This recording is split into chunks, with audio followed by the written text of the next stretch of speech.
E aí, sobreviventes, hoje é um dia muito especial pra mim porque é o meu aniversário e pra comemorar junto com vocês eu resolvi trazer aqui um dos meus filmes favoritos, A Morte do Demônio de 2013. Esse remake do clássico Evil Dead é simplesmente um espetáculo de gore, tensão e cenas que grudam na sua cabeça. Diferente de muitos remakes que só tentam copiar o original, esse aqui traz uma pegada própria, mais séria, mais pesada e, claro, muito mais sangrenta. Então se prepara porque hoje a festa é regada de bolo, velas e mais litros de sangue cenográfico.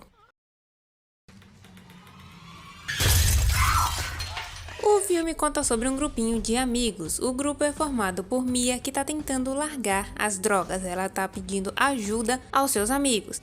E o filme inclusive deixa claro que eles já tinham tentado essa abordagem antes, mas não tinha dado certo porque no meio do caminho a Mia desistiu. Só que dessa vez o seu irmão David, que faz tudo pra apoiá-la, e os outros amigos, né, a namorada do David, a Natalie, e os amigos de infância, Olivia e Eric, prometem que dessa vez eles não vão deixar ela sair dali sem se desintoxicar. Então, pra ajudar a Mia, eles decidem passar um tempo isolados em uma cabana no meio da floresta. E claro, nada poderia dar mais errado do que isso. O que deveria ser um retiro de apoio e recuperação acaba se transformando em um verdadeiro pesadelo. E vocês vão entender. Primeiro, eles sentem um cheiro horrível vindo do porão. Eles descobrem que neste porão bizarro tá cheio de cadáveres de coelhos e outros animais mortos. Outra coisinha bem tranquila, né, pra gente descobrir ali no meio de uma convenção ali, né, dos amiguinhos. Além disso, eles encontram embalado em arame farpado algo que claramente seja lá quem guardou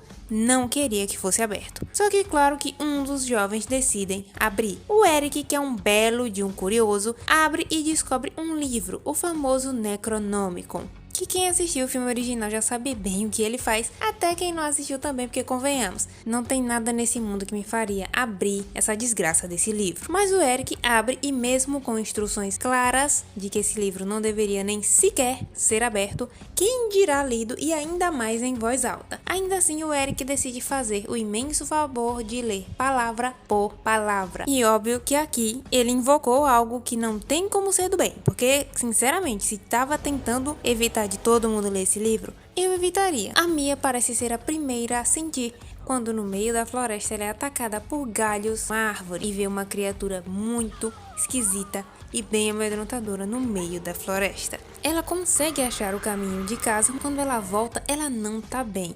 E não é só a abstinência não. Tudo piora quando ela acaba tomando um banho quente demais.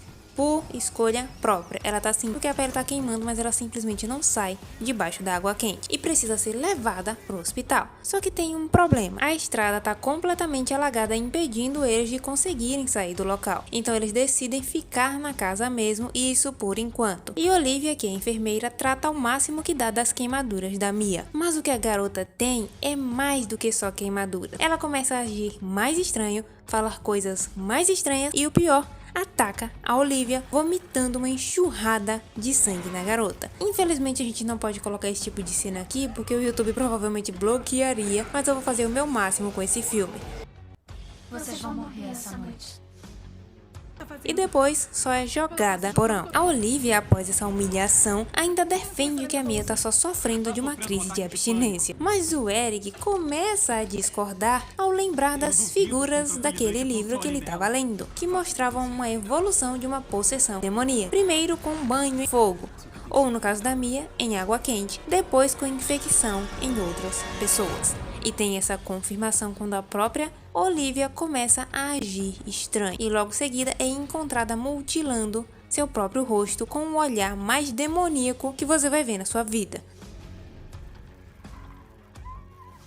E logo em seguida atacando o Eric com agulhas no rosto, nos olhos dele, dando uma furada no meio do peito dele. É uma cena, nossa, dá uma agonia e só para quando o próprio Eric arremessa ela e depois finaliza a garota com várias pancadas na cabeça. Agora fudeu, porque o Eric tá ferido e decide contar o que leu no livro. Só agora.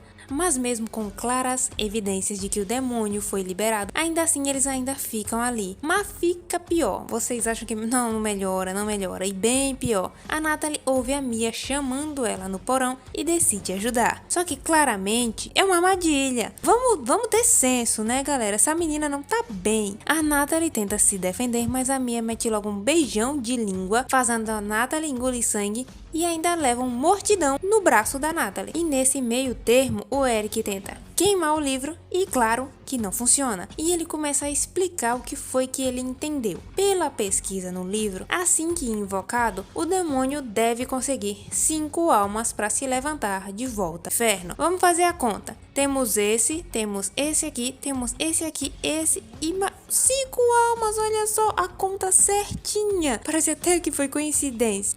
E ele quase consegue, viu? Ele tá quase lá. Principalmente quando a gente percebe que o braço da Natalie começa a necrosar rapidamente. E ela percebe que está sendo possuída e decide simplesmente cortar seu braço fora. Pega uma daquelas faquinhas elétricas e mete no braço e dane-se. O Eric e o David encontram a Natalie, fazem um curativo nela e percebem que o negócio tá fora de controle. Só agora que tá fora de controle? É sério? Eu senti que tava fora de controle quando eles chegaram aí. E segundo o livro, o único jeito de salvar a todos é matando a Mia, queimada, afogada ou enterrada viva. O David tá meio relutante, afinal é a irmã dele, isso tudo eles veem no livro, no Necronômico, né? Formas de parar. O bom é que o livro, ele dá as instruções de como invocar e como parar. Eu acho bem didático. Mas o David percebe que piora quando a Natalie também aparece possuída com um braço só e atirando nele e no Eric com uma pistola de pregos. Ela atira neles, mete o pé de cabra na cabeça, nas costas, na cara, no braço, na mão, em todo canto e só para quando o próprio namorado atira no braço dela e ela falece ali mesmo. O Eric, que tá quase... Esse cara sofreu, viu? Poxa, ele pagou os pecados dele todinho desde quando ele invocou esse negócio. Eu sei que foi ele que invocou, mas dá uma peninha porque o bicho sofre muito nesse filme. E o David decide tomar a decisão. Ele deve matar a Mia. Só que ele toma uma decisão um pouquinho mais drástica do que só matar a Mia. Pode dar muito errado se não condizer ali com o que o livro quer falar. Ele decide matar a Mia e trazê-la de volta, enterrando ela viva. Ele decide matar a Mia e trazê-la de volta, enterrando ela viva e depois, com injeções de adrenalina, com ressuscitação, trazer ela de volta, fazendo massagem cardíaca. E, cara, não é que dá certo, ele faz isso e consegue trazer a garota de volta. E eles finalmente têm uma chance de safar, porque pelo jeito o demônio saiu do corpo dela. Só que eles não têm essa sorte, porque agora o Eric tá possuído. Ele fere o David, que taca fogo em tudo. O David decide se sacrificar para salvar a irmã, que agora não tá mais possuída. Só que isso tudo foi o suficiente para esse demônio tomar uma forma própria e começar a perseguir a Mia. Ela fica encurralada, encontra uma motosserra, porque tem que ter, se não tiver eu nem considero Evil Dead. Primeiro corta as pernas do Coisa Ruim, mas acaba com o braço preso debaixo do carro. Ela arranca o braço tal qual o Ash, na marra mesmo, enquanto chove sangue, e mete a motosserra na boca do Tinho. E depois o Coisa Ruim é simplesmente levado de volta para o inferno. A chuva para e a Mia com 35 traumas diferentes, e só vemos então no final o livro intacto, esperando a próxima vítima. A Morte do Demônio é uma das minhas franquias favoritas. Por quê? Diferente de muitos filmes de terror que acabam se repetindo, ela sempre consegue manter uma identidade própria. Eu sei que a fórmula é a mesma, né? Normalmente é um grupo de pessoas encurraladas em um lugar meio, assim, distante das outras pessoas. Livro, invocação, um a um possuído, um a um vai morrendo. E assim a gente vai girando a dinâmica. Só que o jeito que é feito isso é muito peculiar de cada filme, é muito único. No original dos anos 80, o charme estava no baixo orçamento, na criatividade e naquele terror misturado com humor ácido que só o Sam Raimi sabia fazer. Já no remake de 2013, o que me conquistou foi justamente o contrário. Olha só que interessante. Ele abandonou a comédia, trouxe uma versão mais séria, brutal e pesada, cheia de gore prático, que não economiza no sangue e na violência. A criatividade nas mortes, o gore sempre exagerado, a atmosfera claustrofóbica da cabana e aquela sensação constante de que ninguém tá salvo são marcas registradas que estaram desde o início. Mas claro que nem tudo são flores, ou melhor, nem todos são litros de sangue. A franquia também tem seus defeitos, alguns personagens são rasos demais, certas decisões de roteiro parecem forçadas. Cara, ele leu o livro em voz alta, é sério isso? Eles não de um jeito melhor. Nos anos 80 eles fizeram algo até muito criativo, que foi usar a fita, né, que não conseguia ser parada, e no novo filme eles tiveram outra sacada muito interessante para que quem assistiu o filme eu acho que lembra, que é a questão dos discos, né, que o garotinho colocou e não conseguia parar de tocar. É uma cena muito angustiante, você se imagina fazendo isso, mas nesse filme eles não tiveram nenhuma criatividade, o cara só pegou o livro e leu em voz alta. Só faltou ter um microfone ali para ele chamar o coisa ruim mais rápido. E em alguns momentos o exagero no gore pode deixar a atenção em segundo plano. Ainda assim, é justamente essa mistura de acertos e falhas que dá personalidade à saga. E aí vem a pergunta, por que eu escolhi justamente o remake de 2013 para falar hoje no meu aniversário? Primeiro porque apesar de todos os altos e baixos da franquia, esse filme em especial representa muito o que eu amo no terror. É ousado, brutal, não tem medo de chocar e consegue transformar uma história simples em uma experiência bem intensa, eu chamo assim. Além disso, foi um dos filmes que mais me marcou quando eu assisti pela primeira vez, e nada melhor do que dividir essa lembrança com vocês nesse dia especial.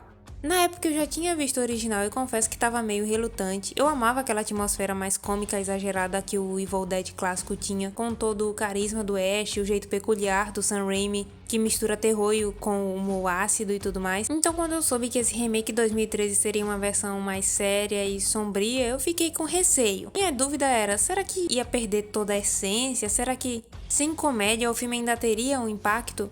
E a verdade é que eu acabei sendo surpreendida. O que eu parecia pra mim ser uma desvantagem virou um dos pontos mais fortes. O filme conseguiu ser fiel ao espírito da franquia, mas ao mesmo tempo trouxe uma nova roupagem, mais pesada entre aspas, né, sangrenta e sem aquele alívio cômico do original. Que eu acho que me deixou tensa do início ao fim, sabe? Foi ali que eu percebi que a saga Morte do Demônio espaço tanto no terror escrachado do original, quanto numa releitura brutal e realista como essa. E foi justamente por isso que eu escolhi falar justamente desse filme no meu aniversário. Eu acho que é um filme que me marcou, é uma franquia que eu gosto muito e sinceramente o remake de 2013 pode não ter o humor clássico do original, mas trouxe uma nova cara pra franquia. Ah, e não para por aí, né? Como vocês sabem, recentemente tivemos o Evil Dead Rise, que mostrou o quanto essa saga ainda pode nos surpreender. É um filme muito interessante que se vocês quiserem, inclusive eu trago aqui no canal, eu gosto muito desse filme também. E temos já confirmado o próximo capítulo, Evil Dead Burn, ainda sem título no Brasil. Ou seja, a franquia continua viva, sempre pronta para entregar sangue e demônios pela tela. Então bora celebrar juntos esse dia especial com muito gore, possessões e aquele amorzinho pelo terror que só a gente entende. Agora me contem, vocês querem que eu traga o restante da franquia aqui no canal? O que é que vocês querem? Vocês querem Evil Dead 1, 2 e 3, a trilogia ali trash que marcou uma geração? Ou vocês preferem que eu traga de volta a história do Evil Dead Rise? Ou quem sabe um compilado? Que tal um resumão de Evil Dead? Deixem aqui nos comentários, tudo bem? Bom pessoal, por esse vídeo é isso. Muito obrigada pela atenção e paciência de sempre. Até a próxima e tchau!